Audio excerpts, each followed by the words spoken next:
Black woman CEO's seat stolen by white passenger minutes. Later, she grounds the flight herself. Hello everyone. Before we begin today's video, I need your help. We've noticed that the channel is losing traction, and subscribing is one of the best ways you can help us. It's quick, free, and allows us to continue bringing you great content. Your support means everything. Let's keep this channel growing collectively. Where are you watching from? Drop your city or country in the comments below. Thank you very much. Now, let's get back to the story. Get up or get out. The words cut through the first-class cabin like metal through silk. Every conversation stopped. Every eye turned. The captain stood over her, hand hovering between command and threat. Behind him, a white man in a pale blue polo folded his arms, voice dripping with certainty. That's my seat, sir. She's in the wrong place. Before we continue, where are you watching from? Drop your city or country in the comments below. And if you believe in dignity and justice, hit like and subscribe. These stories spark change. And we're glad you're here. Now, back to Amara Lewis. She didn't move, didn't blink. Her posture was carved from composure, calm, exact, immovable. Seat 3 amperes, the one printed clearly on her boarding pass. Ma'am, the captain said again, his tone sharp enough to slice. I'm asking you one last time. Amara looked up slowly, voice keyed but clean. You're not asking, you're assuming. End of. The man beside him scoffed. Don't play games. You people always try to sneak up here. The words hung heavy, too familiar, too old. Amara placed her tablet on her lap, folded her hands, and said nothing. A woman across the aisle, young, Asian, phone trembling in her grip, whispered. She was sitting here before boarding even finished. But no one answered her. The air shifted. The hum of the engines was still off, but tension roared louder than turbines. The captain leaned closer. We can do this easy, or we can do this official. Then make it official, Amara said. He blinked, thrown off by the steadiness in her tone. The man in the polo tried again, louder this time. Why is this so hard? Move her. A few passengers looked away, pretending not to see. Others reached for their phones, some to film, others to hide behind the glow of their screens. Amara stayed perfectly still. She'd seen this before, same faces, different uniforms.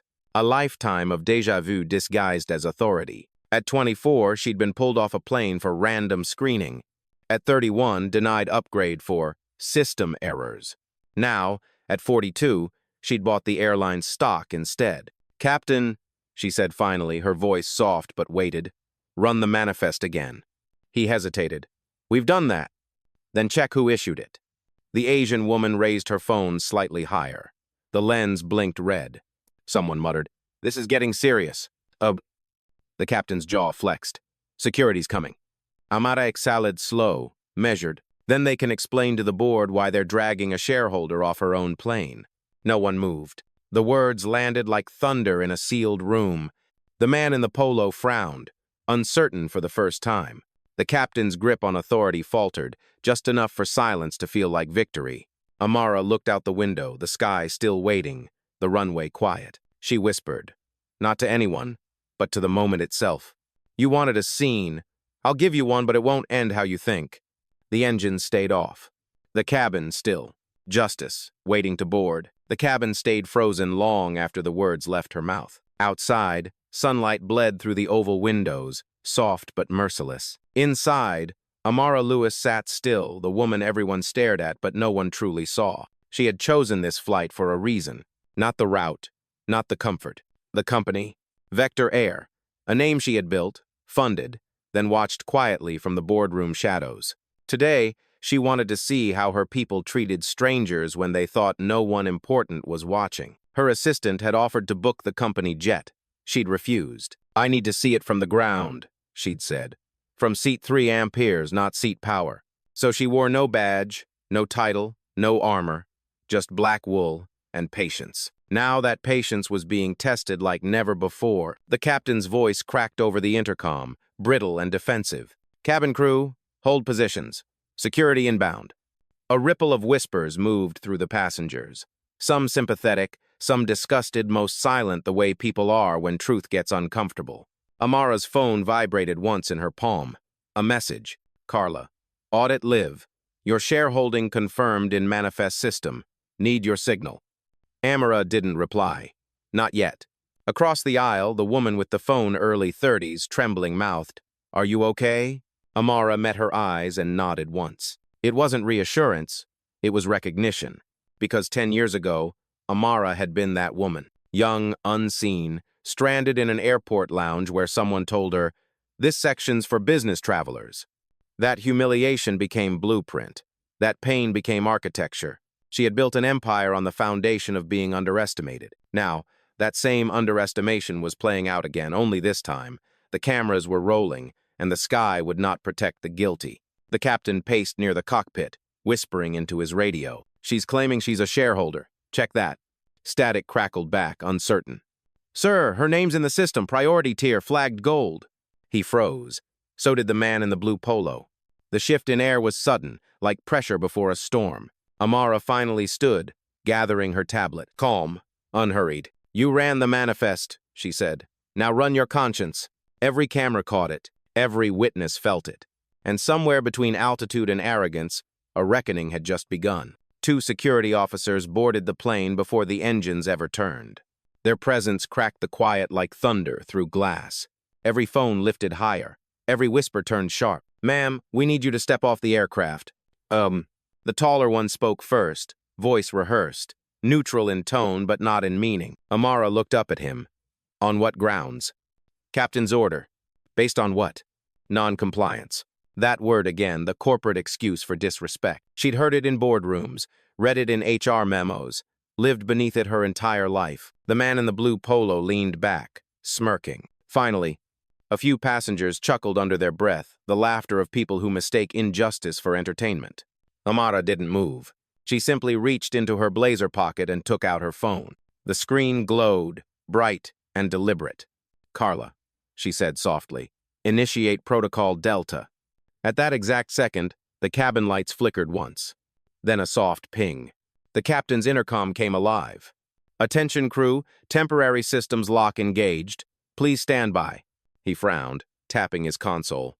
"What the—" On Carla's end, a command line confirmed. "Vector audit, active. Incident log broadcast to corporate channel." Every staff login on that flight froze. They weren't in charge anymore. One officer looked uneasy. "Ma'am, what did you just do?" "I told the truth," Amara replied, "and it has more clearance than you." The younger officer hesitated, glancing at his partner. "Sir, maybe we should verify this before." "Do it," Amara said quietly. He checked his device. A long pause. Then his face changed. "She's listed here. Executive tier. Investor access." The older one stiffened. "That's impossible." "It's not," Amara said. "It's inconvenient." From the back, a voice shouted, "Let her stay!" Another followed. "She's right." The current shifted, the tide of silence finally breaking. Amara stood slowly, smoothing the crease of her jacket. "You wanted me off this plane, but now it's the flight that's grounded." The captain turned, pale, sweat tracing his temple. "Who are you?" Amara met his gaze. "The reason you'll be writing an apology before you take off again." The plane, once hostile, now held its breath. Phones captured everything, not chaos, but clarity. And in that suspended quiet, power changed hands without a single shout. For a full 30 seconds, no one moved. The cabin lights dimmed, screens froze mid-logo, and a low hum rolled through the floor like distant thunder. Then the intercom crackled, half static, half panic. "This is Captain Moore. Flight operations are temporarily delayed due to a technical verification." Passengers exchanged looks. The white man in the blue polo muttered, "Verification? She caused this." Amara didn't answer. She didn't need to. She sat again, slow and deliberate, like a judge returning to the bench. The officers remained by the aisle, unsure whether they were still in charge. The younger one whispered, "Sir, HQ just pinged us. They want confirmation this incident's linked to an internal audit." "Oh, an audit?" the captain repeated, color draining from his face. "Yes, sir. Corporate security is online." A notification blinked across the crew tablets. "Ethics review. Incident live. Do not interfere." Gasps rippled through the rows. Amara spoke quietly, almost to herself. "Accountability travels faster than Wi-Fi." The words hit harder than any shout. A woman 3 seats away lowered her phone and said, "Ma'am, I just Googled you. You're on the Forbes list." The blue polo man stammered, No way she can't be. Amara turned slightly toward him, calm as gravity. You were right about one thing. This seat isn't yours. Silence bloomed, thick and electric. The captain rubbed his forehead, muttering into the radio. Vector control, confirm executive identity. The reply came crisp. Confirmed. Passenger Amara Lewis, CEO Vector Holdings, primary stakeholder. All commands secondary to her authority. He froze mid-breath. The younger officer whispered, Sir, we're locked out of the system. She just grounded the flight. Amara folded her hands. Not grounded, she corrected. Stabilized. From the rear, a passenger began to clap. Then another. Then the sound swelled applause wrapped in disbelief. Amara looked straight ahead, voice steady, almost tender. I didn't come here for revenge. I came here for proof. And now, everyone on this flight is part of the record. The applause softened into reverent silence. Somewhere deep beneath the tarmac, the engines waited, silent and still, just like justice before it moves. The captain's voice finally returned to the speakers, thin and uncertain. Ladies and gentlemen, we're experiencing a procedural delay. Please remain seated. But everyone already knew it wasn't about procedures anymore. It was about pride. Amara Lewis stood. The motion alone silenced the cabin. She walked toward the front, every heel step measured, unhurried. The blue polo man shrank into his seat, phone now face down, guilt flickering across his forehead. Captain Moore, she said softly, you owe this flight the truth. He turned to face her, jaw tight. Ma'am, You profiled me, then ordered me off my own investment. Now speak clearly so every passenger knows why. A woman near the exit whispered, She's fearless. Oh. The younger security officer took a half step back, as if giving her the floor. Moore swallowed hard. I made a mistake. No, Amara corrected. You made a decision. Mistakes end when you see them. Decisions echo when you don't. From the back, someone murmured, Say it, Captain. Another passenger added, We're recording. He exhaled, shoulders falling. I misjudged you. Amara nodded once. And what did you base that judgment on? Silence. He didn't answer. He didn't have to. Carla's voice came through Amara's earpiece, crisp and low. Board has joined the live audit, ma'am.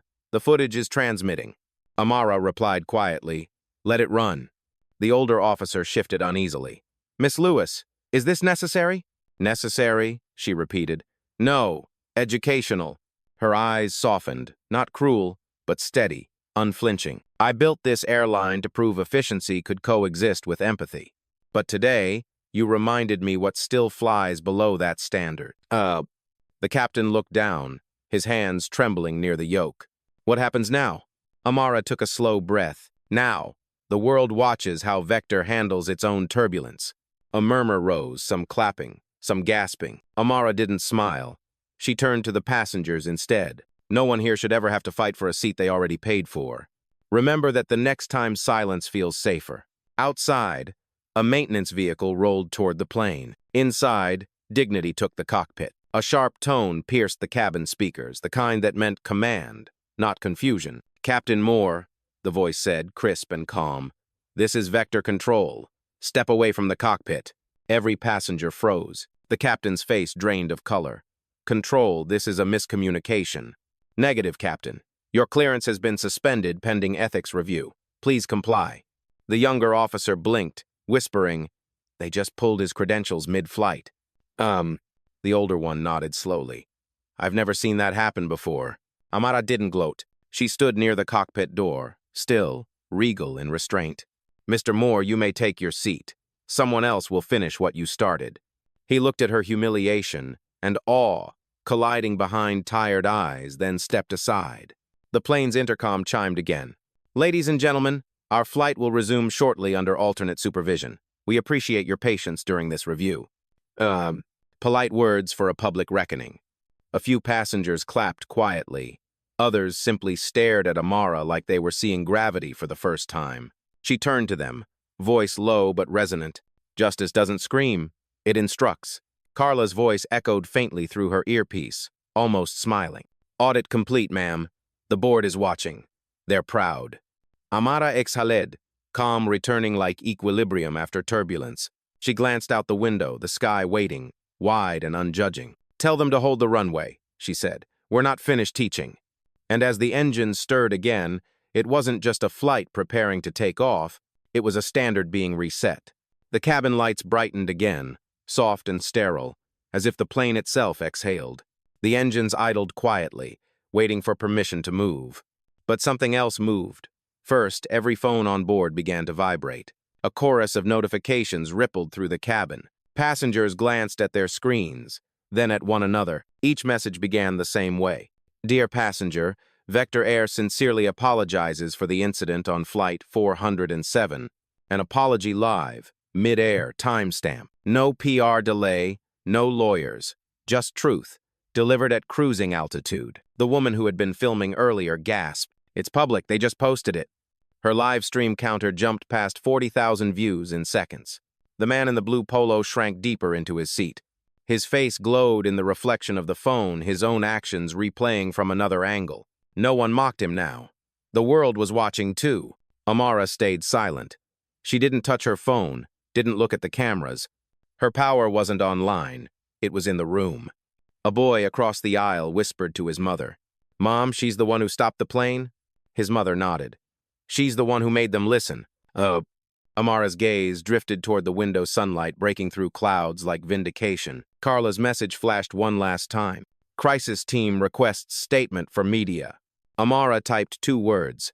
No comment.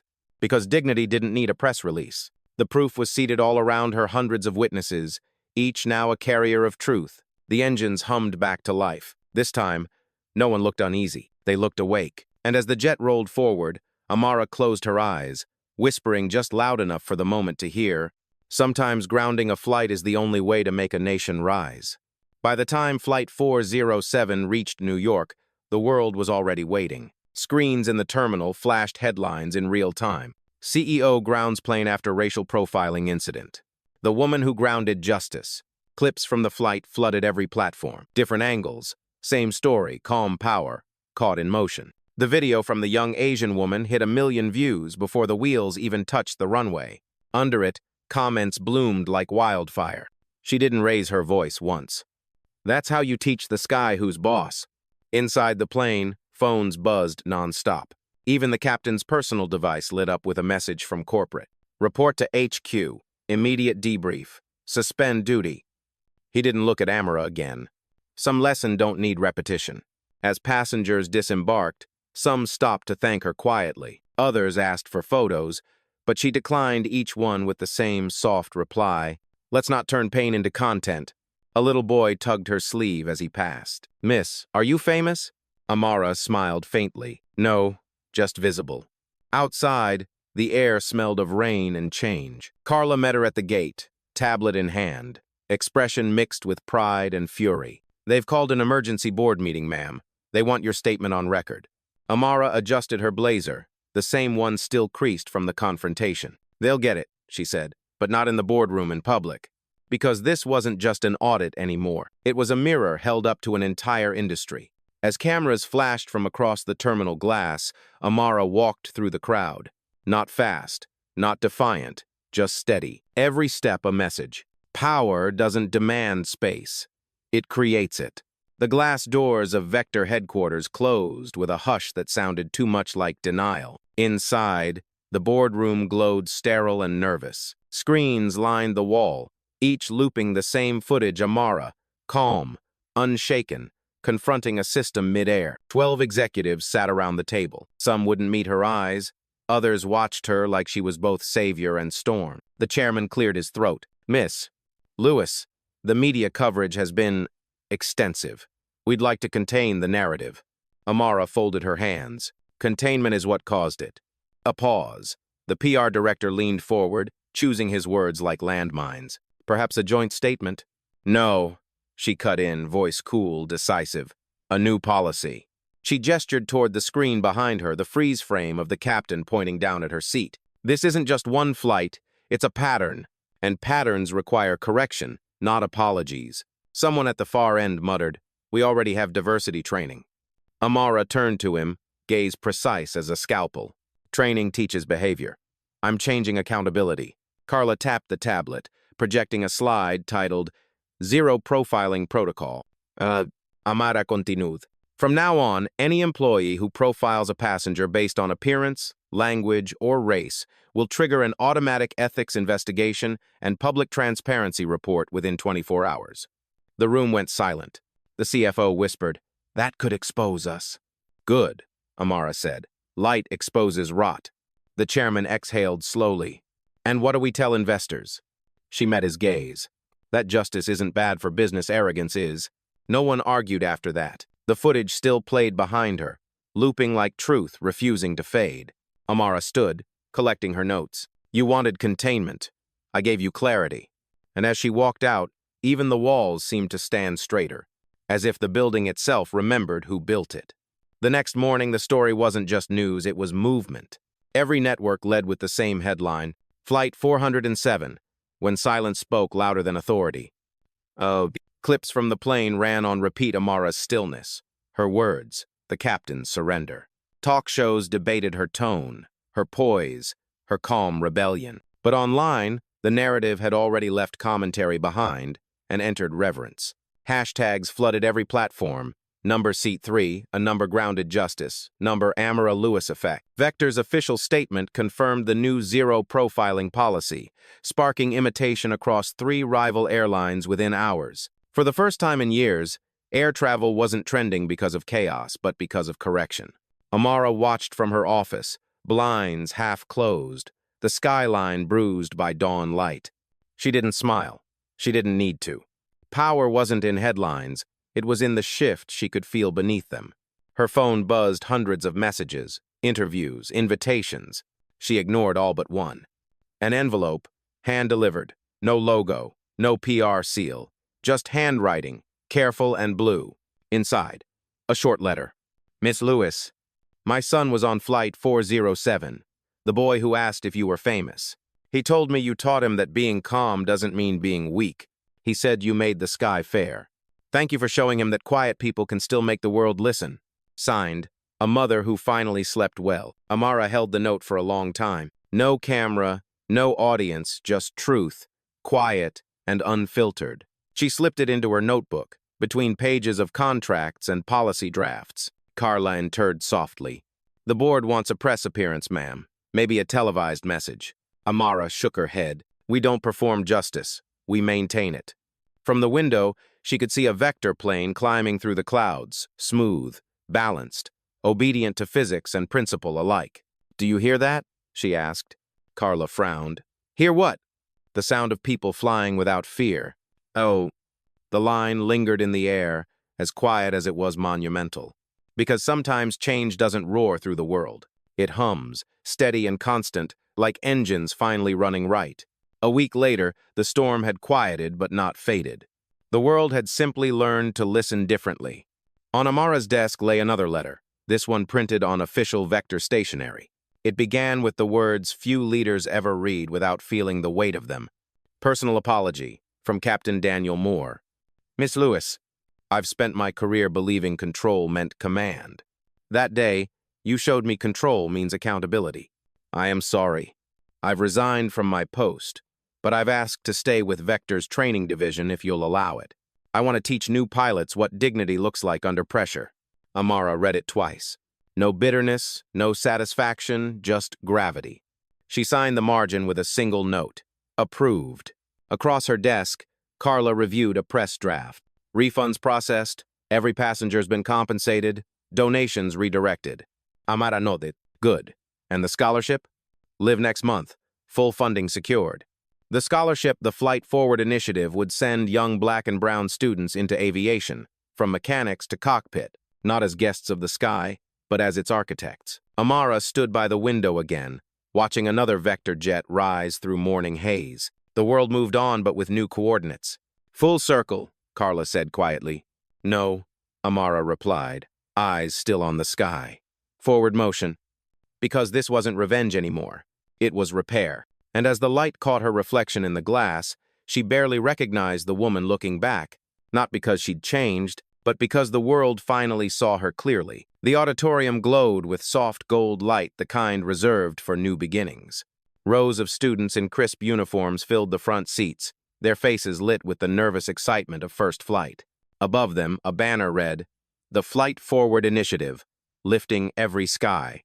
When Amara Lewis stepped onto the stage, the room fell silent, not out of formality, but reverence. The woman who had once grounded a plane was now about to launch futures. She stood behind the podium. No notes, no teleprompter, just presence. When I was 16, she began, someone in an airport told me, "This section is for business travelers."